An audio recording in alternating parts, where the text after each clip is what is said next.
Hello everyone, welcome back to our YouTube channel. चलिए तो फिर सुप्रीम कोर्ट का जो जजमेंट ऑर्डर था वो फाइनली आ गया है। उसको एक बार अब हम समझने वाले हैं कि कौन कौन सी प्रमुख बातें इस जजमेंट ऑर्डर में दिया गया है और ऐसे कौन सा पॉइंट्स था जिसके कारण से सुप्रीम कोर्ट ने बीएड को प्राइमरी से बाहर किया है। सारे पॉइंट्स को, जितने भी इंपॉर्टेंट पॉइंट्स है ना, पूरे देखो। ये बहुत ही लंबा चौड़ा एक डिस्क्रिप्शन, बहुत ही लंबा चौड़ा क्लेरिफिकेशन लिखा गया है सुप्रीम कोर्ट के द्वारा बीएड को प्राइमरी से बाहर या बीएड को प्राइमरी के लिए योग्य नहीं मानने के लिए।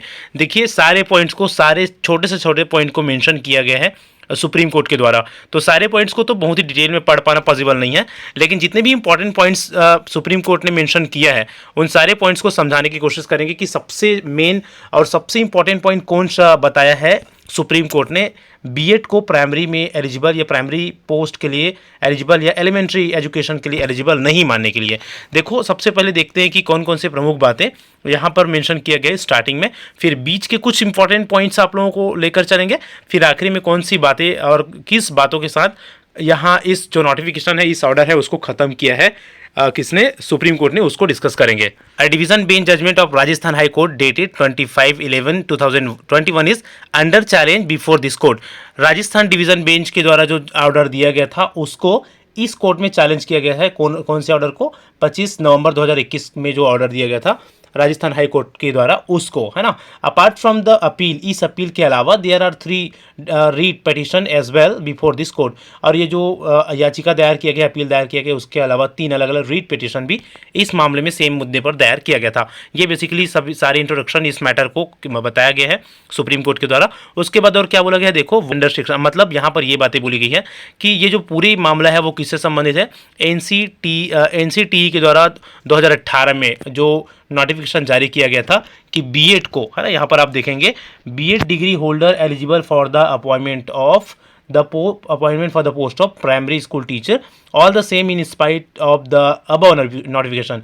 मतलब एनटीसी ने ये नोटिफिकेशन जारी करा था, उसके बावजूद भी जो राजस्थान गवर्नमेंट है ने उसने एक नोटिफिकेशन निकाला और उस नोटिफिकेशन में ना बीएड वाले जो थे उनको क्या कर दिए, अपात्र प्राइमरी पोस्ट के लिए। ठीक है, 11/1/2021 के एडवर्टाइजमेंट में राजस्थान का। अब आगे क्या बोला गया है, इट एक्सक्लूडेड बीएड डिग्री। हाँ ओके ठीक है। This action of the Rajasthan government was challenge, और राजस्थान गवर्नमेंट का ये जो एक्शन था उसको कहाँ चैलेंज किया? हाई कोर्ट में चैलेंज किया गया, राजस्थान हाई कोर्ट में। राजस्थान हाई कोर्ट ने क्या कर दिया, उनके चैलेंज को क्या कर दिया, रिजेक्ट कर दिया। ठीक है, उनके चैलेंज को रिजेक्ट कर दिया।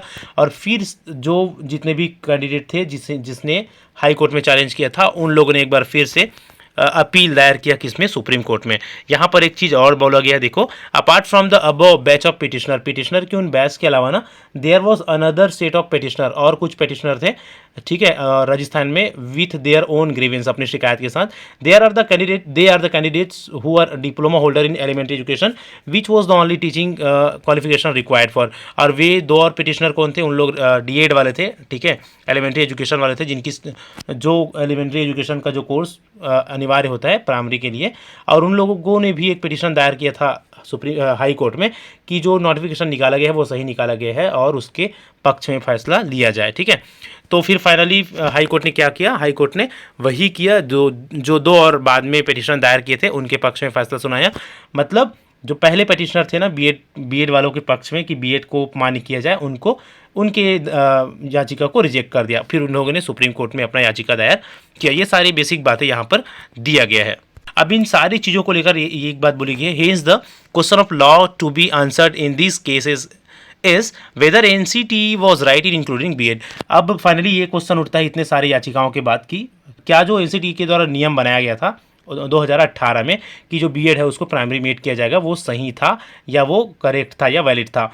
आगे देखिए, qualification is an equivalent and essential qualification for appointment to the post of primary school teacher. The Rajasthan High Court is in the impugned judgment has quashed the notification dated 2018 holding BEd candidates to be unqualified for the post of primary school teachers. अब जब Rajasthan high court ने NCT की 2018 का जो notification था उसको क्या कर दिया, उसको ख़त्म कर दिया, उसको क्वेस्ट कर दिया, उसका दमन कर दिया। तो इस बात पर विचारनी, ये वाला जो बात है वो विचारनी है कि क्या एनसीटी के द्वारा जो नियम बनाया गया था वो उचित था। Elementary education for children in today, मतलब आजकल के वर्तमान समय में जो प्रारंभिक शिक्षा है वो ना कंपलसरी है, किसके लिए? 14 साल तक के बच्चों के लिए। मतलब आरटी की जो बात होती है ना, राइट टू एजुकेशन की जो बात होती है, जो आर्टिकल 21A के तहत मिलता है बच्चों को, उसके तहत सारे बच्चों को कंपलसरी क्या मिलना चाहिए, बहुत ही अच्छे से और वैल्यूएबल शिक्षा मिलनी चाहिए, ठीक है, क्वालिटी एजुकेशन मिलनी चाहिए। अब ना 12 से लेकर आगे बहुत सारे पॉइंट्स में आरटीई की डिस्क्रिप्शन किया है किसने, सुप्रीम कोर्ट ने, ठीक है। बहुत सारी अलग अलग चीज़ें आरटीई के संबंध में बताया है कि आरटीई के तहत जो बच्चे हैं, छोटे बच्चे हैं, उनको कौन कौन सी चीज़ें उन लोगों को मुहैया करानी चाहिए, कौन कौन सी चीज़ें के लिए उन लोग योग्य होते हैं या हकदार होते हैं, ठीक है। यहाँ पर आप देखेंगे in the year 1997 in order to make free and compulsory education of fundamental right of, ये मतलब सारी जो आरटीई के तहत जितनी भी चीज़ें होती है, जो छोटे बच्चों को 14 साल तक की उम्र के जो बच्चों को आरटीई के तहत प्रोवाइड कराया जाता है, उन सारी चीज़ों का यहाँ पर मेंशन किया गया है। चलिए अब हम चलते हैं अब और बहुत ही इंपॉर्टेंट पॉइंट पर। अब यहाँ पर आप देखेंगे free and compulsory education for children becomes meaningless if we make compromise on its quality.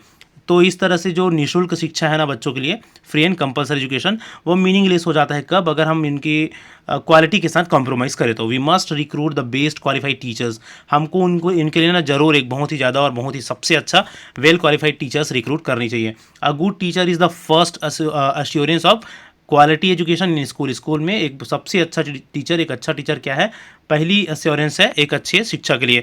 Any compromise on the qualification of teachers would necessarily mean a compromise on the quality of education. Teachers के recruitment में किसी भी तरह का क्या करना, compromise करना, शिक्षा की क्वालिटी में कॉम्प्रोमाइज़ करने जैसा होगा।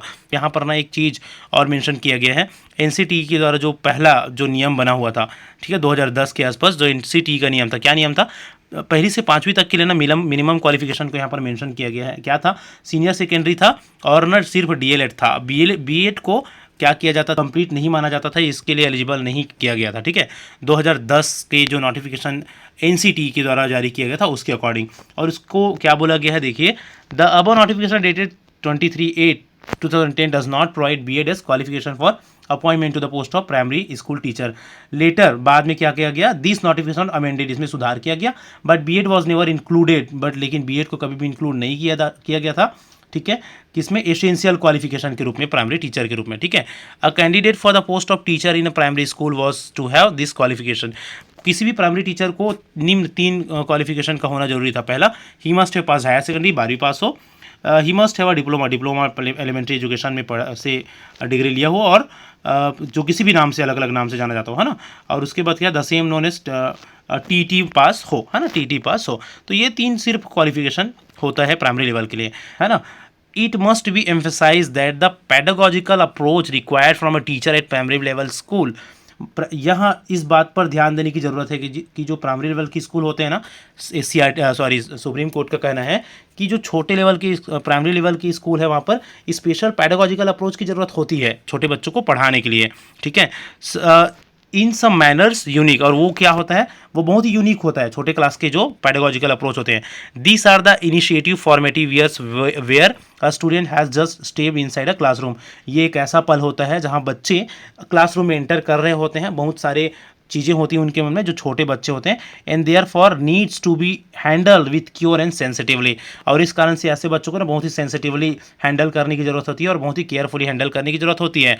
अ candidate who has a diploma in elementary education is trained to handle student at this level, और जो एलिमेंट्री एजुकेशन के ट्रेन टीचर्स होते हैं, है ना, डीएड करे हुए होते हैं, उनको स्पेशली ट्रेन किया जाता है इस तरह के बच्चों को समझने के लिए, या इस तरह से के बच्चों को हैंडल करने के लिए, ठीक है। उसके बाद देखो, as he has undergone a pedagogical course specifically design for this purpose, और क्योंकि ना उन लोग ऐसे पैडागोजिकल कोर्स से होकर गुजरते हैं जिसको स्पेसिफिकली डिज़ाइन किया जाता है छोटे बच्चों को पढ़ाने या छोटे बच्चों को सिखाने के लिए। तो यहाँ पर स्पेशली मेंशन किया गया है कि एलिमेंट्री एजुकेशन मतलब जो डीएड करे हुए स्टूडेंट हैं वही छोटे बच्चों को अच्छे से समझ सकते हैं। आगे बोला गया है, a person who has a BEd qualification has been trained to impart teaching to secondary and higher secondary level of students, he is not expected to impart training to primary level student. Basically यहाँ पर यही बोला गया है कि जो BEd के candidates होते हैं उनको ना स्पेशली डिजाइन किया जाता है किस चीज़ के लिए, हायर क्लासेस के बच्चों को पढ़ाने के लिए। उनसे ये उम्मीद नहीं किया जा सकता कि उन लोग छोटे क्लास के बच्चों को भी बहुत ही अच्छे से समझे और उन लोगों को उस लेवल या उस स्तर में जाकर पढ़ा पाए जो एक डीएड ट्रेंड स्टूडेंट पढ़ा पाएंगे या जो डीएलएड करे हुए अभ्यर्थी पढ़ा पाएंगे। In order to appreciate the difference between diploma in elementary education it is called by difference name, मतलब जो एलिमेंट्री एजुकेशन है उसको अलग अलग नाम से जाना जाता है. We look no further than the notification issued by national council for teacher education itself from time to time. उसके बाद यहाँ पर और आगे हम चलेंगे और देखेंगे कि कौन कौन सी बातें हैं. It is therefore clear that BEd course is not design for teaching at primary level.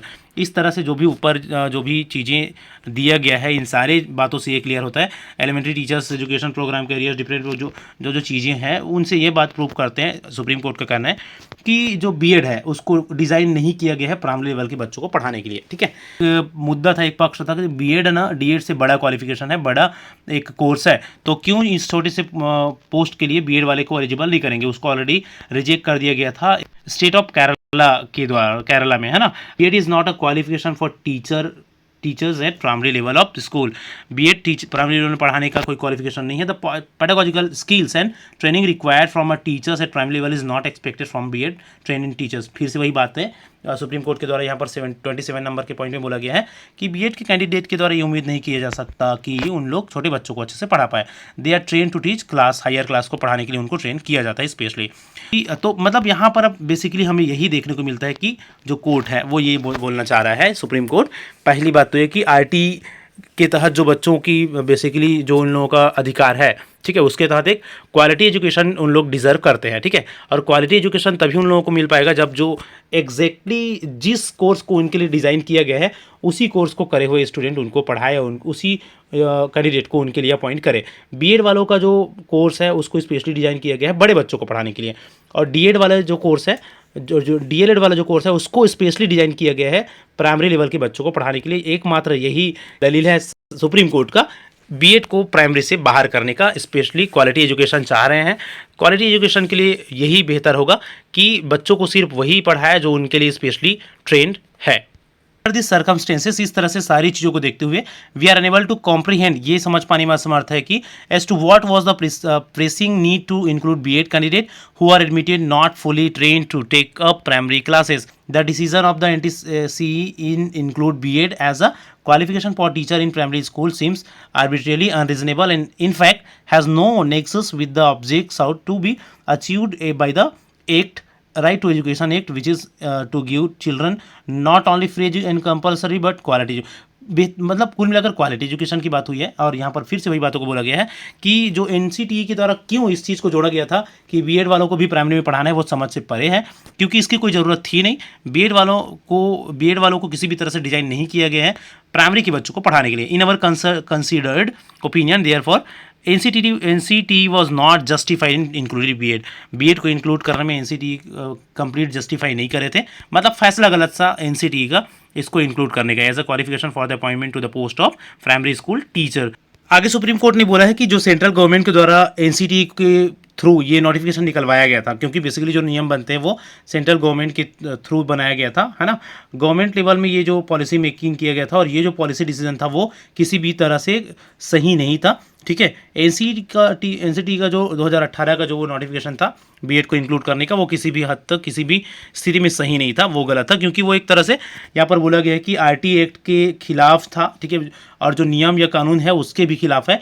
Article 21 के तहत जो राइट टू फ्री एजुकेशन दिया जाता है उसके साथ ही साथ क्वालिटी एजुकेशन भी डिजर्व करते हैं बच्चे, और ये उसके अगेंस्ट है.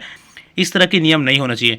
The only logic given by the central government to include BEd as a qualification is that it is a higher qualification. सिर्फ और सिर्फ एक ही लॉजिक दिया गया था सेंट्रल गवर्नमेंट के द्वारा बीएड को एड करने के लिए कि ये क्या है, एक हायर क्वालिफिकेशन है. And this we have already seen that not correct, और वो जो कि हम ऑलरेडी देख चुके हैं कि सही नहीं है. अंडर दिस सर्कमस्टेंसेज, इस तरह से we have no hesitation to say that, किसी भी तरह का कोई हेजिटेशन नहीं है ये कहने में कि the notification has already been quashed and the decision of the division bench of Rajasthan high court has to be upheld. और जो नोटिफिकेशन था वो क्या किया गया है, जो डिसीजन है राजस्थान हाई कोर्ट का, वो उसका हम क्या करते हैं, समर्थन करते हैं, वो सही डिसीजन है. तो आगे है सबसे लास्ट पॉइंट, अब हम देख लेते हैं. Consequently, the appeal are dismissed and the judgment date 2021 of the Rajasthan High Court is upheld. उनके समर्थन किया जाता है. The notification dated 18/6/2018 is hereby quashed and set aside. सबसे important बात, एनसीटी का जो नोटिफिकेशन था ना, उसको यहाँ पर क्या किया जाता है, ख़त्म कर दिया जाता है, उसको रद्द कर दिया जाता है। ठीक है, उसको रद्द कर दिया जाता है। The writ petitioner and all pending applications stand disposed of in light of the above order. तो ये फाइनली लास्ट लाइन था जो सबसे इंपॉर्टेंट था कि the notification dated 28/6/2018 is hereby quashed and set aside. उसको रद्द कर दिया जाता है, उसका दमन कर दिया जाता है, उसको खत्म कर दिया जाता है सुप्रीम कोर्ट की इस ऑर्डर के द्वारा। तो अब एनसीटी का जो ऑर्डर था बीएड को एलिजिबल करने वाला, वो उसको कर दिया गया है सुप्रीम कोर्ट के द्वारा खत्म। ठीक है, तो बेसिकली ये अब सभी स्टेट के लिए क्या हो जाएगा, इंपॉर्टेंट हो जाएगा। जितने भी शिक्षक भर्ती प्रक्रिया चल रही है उन सभी में भी इसका असर हमको देखने को मिलेगा। ये सारे पॉइंट्स हैं सुप्रीम कोर्ट के द्वारा, जो बहुत ही लॉन्ग एक डिटेल एक्सप्लेनेशन किया गया है कि क्यों बीएड को ख़त्म किया गया प्राइमरी लेवल से। चलिए तो फिलहाल इस वीडियो में इतना ही। आई होप कि सारी पॉइंट्स आपको सही से समझ में आए होंगे। वीडियो अच्छा लगा हो तो लाइक ज़रूर करिएगा, चैनल में हो तो सब्सक्राइब कर सकते हैं। मिलते हैं अगले वीडियो में, तब तक के लिए थैंक यू सो मच।